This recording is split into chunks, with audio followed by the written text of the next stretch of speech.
Zala görür ki, zalda cəmi 10 nəfər var.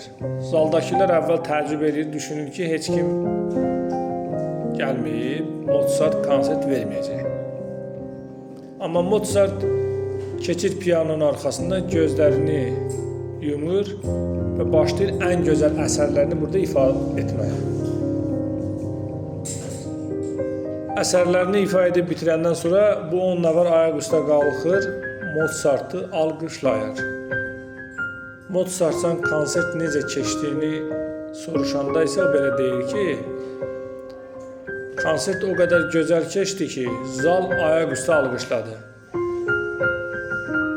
Əslində hekayə bizə demək istəyir ki, siz özünüzü kimsəyə sübut etməyə çalışmayın. Sadəcə olaraq sevdiyiniz işi gözəl şəkildə vicdanla görün. Sən onu sevərək görürsənsə, bir gün səni mütləq dinləyənlər olacaq.